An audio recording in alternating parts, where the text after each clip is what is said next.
말씀 보시겠습니다. 창세기 4장 9절에서 15절입니다.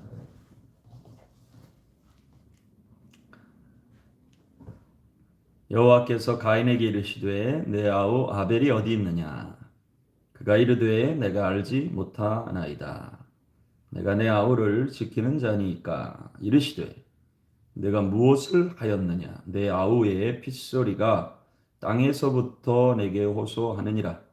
땅이 그 입을 벌려 내 손에서부터 내 아우의 피를 받았은즉 내가 땅에서 저주를 받으리니 내가 밭을 갈아도 땅이 다시는 그 효력을 내게 주지 아니할 것이요 너는 땅에서 피하며 유리하는 자가 되리라. 가인이 여호와께 아뢰되 내 죄벌이 지기가 너무 무거우니이다.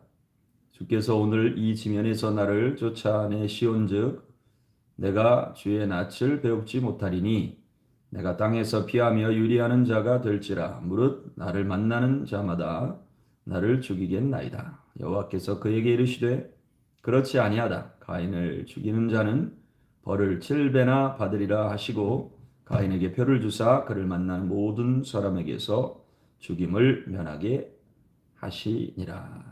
아멘. 측량할 수 없는 하나님의 은혜, 하나님 말씀 함께합니다. 가인이 아벨을 돌로 쳐서 죽입니다. 죄를 다스리지 못한 결과입니다. 죄가 너를 원하나 너는 죄를 다스리라. 하나님께서 미리 경고하시고 말씀하셨음에도 불구하고 가인은 그 안에 죄의 소망을 다스리지 못합니다. 죄가 맹수처럼 그 먹이를 사냥하는 맹수처럼 납작 엎드려 있다가 삼킬 자를 잡는다. 이렇게 말씀을 드렸죠. 지금도 죄는 그렇게 삼킬 자를 두루 찾고 있습니다. 우리는 절대로 죄에 빠지거나 넘어가서는 안 되는 것이죠. 그 가인의 범죄함의 결과로 안타깝게도 하나님 앞에서 인정받은 아벨이 죽습니다. 의인이 고난받는 것이 창세기부터 시작됩니다. 하나님 앞에서 온전한 예배를 드리고 순교한 것이죠. 정말 안타깝고 잘못된 일입니다. 가인은 자기 동생을 살해한 것이죠.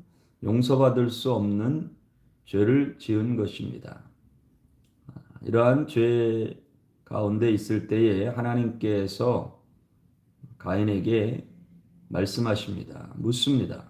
내 아우 아벨이 어디 있느냐? 가인의 답이 내가 알지 못하나이다 합니다. 이것이 죄 지은 자의 모습입니다. 죄 지은 자는 언제나 자기의 죄를 회피하려고 합니다. 자기가 죽이고 하나님이 물으시니 내가 알지 못하나이다 합니다. 자기가 행한 일을 하나님께서 아시고 물으시는데도 이렇게 대답합니다. 이것이 죄의 본성입니다. 죄 가운데 있는 자의 본성인 것입니다. 그리고 여기에 더해 내가 내 아우를 지키는 자니까 합니다. 성경의 기록에 이 타임에 하늘에서 불이 떨어져야 됩니다. 내가 내 아우를 지키는 자니까 할 때에 하늘에서 불이 내렸더라. 이렇게 돼야 맞습니다. 지금 가인과 대화하는 하나님은 참으로 두려우신 하나님이시죠. 그리고 구약의 성경을 읽어볼 때 우리 하나님은 심판하시는 하나님이신 것을 보게 됩니다. 홍수 심판 때도 그렇고 두려우신 분이죠. 분명히 하나님 앞에 지금 우리 표현으로 하면 대드는 거죠. 가인이. 대들 때 불이 떨어져야 됩니다. 하나님 앞에서 가인은 거짓말하는 정도가 아니라 대들고 있습니다. 우리 육신의 부모도 육신의 자녀가 잘못한 일을 뻔히 알고 물어볼 때 이와 같이 대들면 그때는 정말 어떤 일이 일어날지 알 수가 없습니다. 이 상황에서는 분명히 하늘에서 불이 떨어져야 됩니다. 그래서 이 죄 지은 가인을 하나님께서 불로 멸하셨더라. 이렇게 기록이 되어도 전혀 이상하지 않을 하나님 말씀입니다. 그런데 하나님은 이런 가인과 대화를 이어가십니다. 이르시되 내가 무엇을 하였느냐 아우의 핏소리가 땅에서부터 내게 호소하느니라 하시면서 일일이 앞으로 있을 일들 그 죄의 형벌에 대해서 설명하시고 말씀하십니다. 구약의 하나님은 정말 크고 무서우신 하나님이신 것 같은데 오늘 말씀에 가인과 대화하시는 모습을 보면 정말 무한하신 사랑이 아니고는 이해할 수 없는 그런 하나님의 모습인 것이죠. 내가 밭을 갈아도 땅이 다시는 그 효력을 내게 주지 아니할 것이요 너는 땅에서 피하며 유리하는 자가 되리라. 형벌이 있습니다. 그러나 그 형벌이 사실 가혹할 정도는 아닙니다. 너는 땅에서 피하며 유리하는 자가 되리라. 의인 아벨은 형에 의해서 살인을 당했습니다. 그런데 동생을 살인한 가인은 하나님 앞에서 그 형벌이 그렇게 중하지 않음에도 불구하고 내가 받은 형벌이 너무 중하다 하고 하나님께 항변하고 있죠. 13절 말씀에 가인이 여호와께 아뢰되 내 죄벌이 지기가 너무 무거우니이다. 이 세상에도 살인한 자는 이 당시에 이제 고대 근동의 이후에 보면 살인은 죽음으로 갚게 되어 있습니다. 살인한 자는 죽어야 돼요. 죽어 마땅한 것이죠. 근데 땅에서 유리하는 자가 된다. 그렇게 하는 형벌이 너무 중하다. 이렇게 하나님 앞에 항변하고 있습니다. 주께서 오늘 13절 주께서 오늘 이 지면에서 나를 쫓아내시온즉 내가 주의 낯을 배웁지 못하리니 내가 땅에서 피하며 유리하는 자가 될지라 무릇 나를 만나는 자마다 나를 죽이겠나이다. 여기서 이제 성경에 약간 궁금한 난제가 있는데 이 사람들이 어디서 오냐 그런 궁금증이 생기죠. 이는 아담과 그의 아내를 통해 낳은 자녀들이 될 것입니다. 그리고 자신도 동생을 지금 죽였으니 이후에 그 자녀들을 통해 얼마든지 자기를 죽일 것에 대한 두려움, 그러한 것들이 있는 것이죠. 이런 가인의 말을 들어주실 이유가 없습니다. 이 모든 상황을 볼 때에 우리가 정리를 해보면 특별히 정말 이해할 수 없는 세 가지가 있습니다. 첫째, 어찌 가인은 하나님 앞에서 죽지 않을 수 있는가?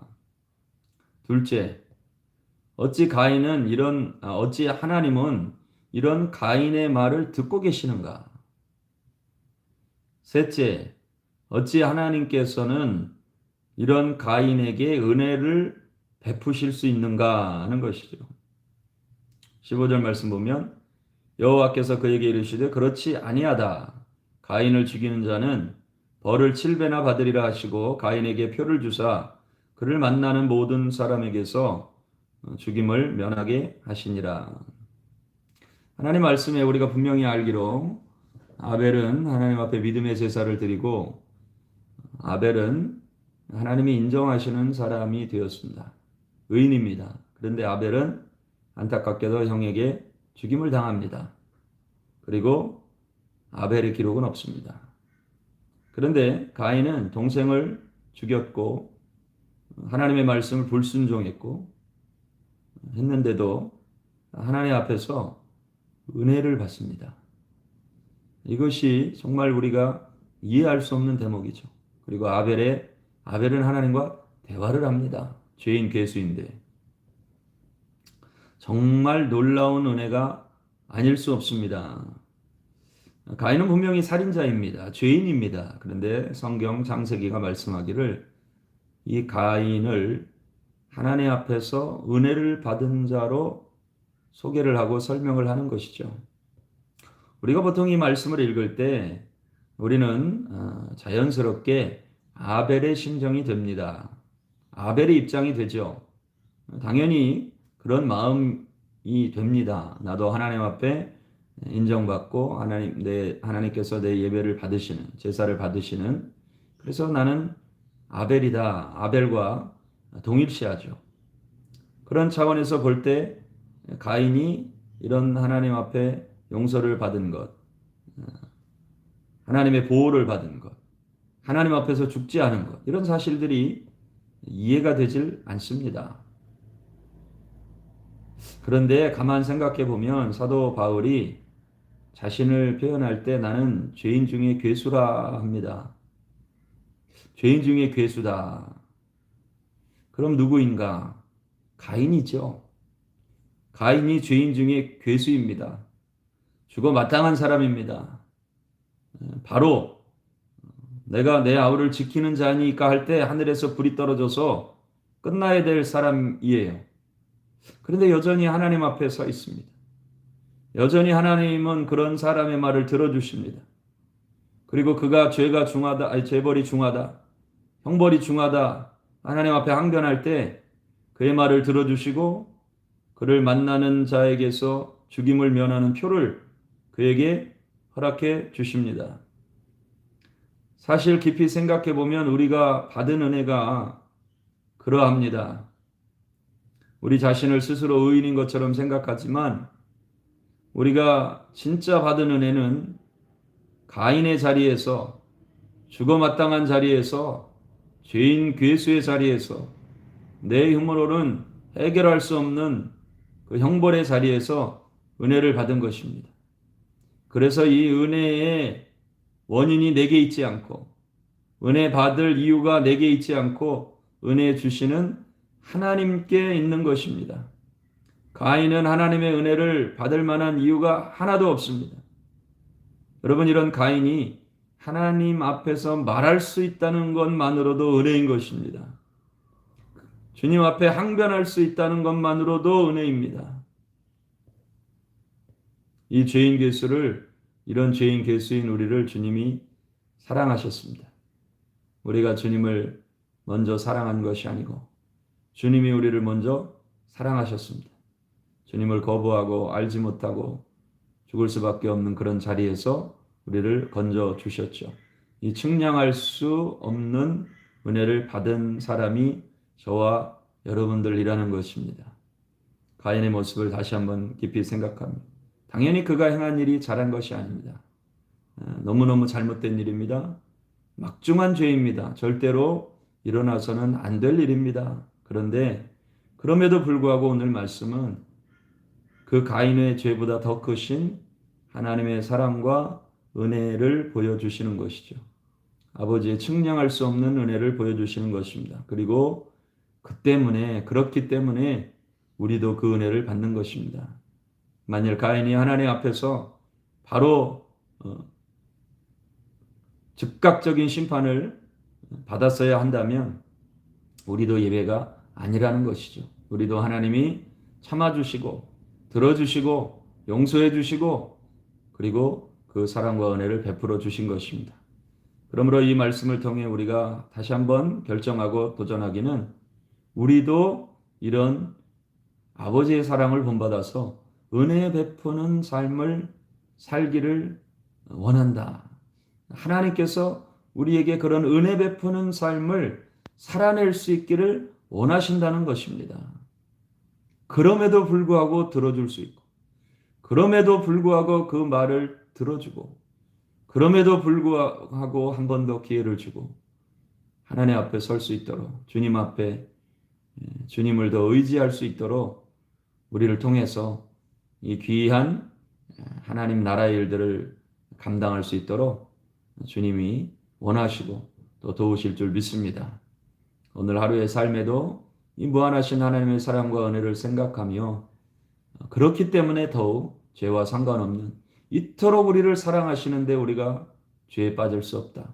하나님 그렇게 안타까워하시는 죄 가운데 살 수 없다 결단하시면서 또한 동시에 하루하루 살아가는 동안에 정말로 우리가 은혜 베푸는 자의 삶을 살아낼 수 있도록 우리 사랑하는 모든 성도들 삶의 놀라운 기적의 역사와 은혜의 역사가 일어날 것을 주님의 이름으로 축복합니다. 기도하겠습니다. 주님,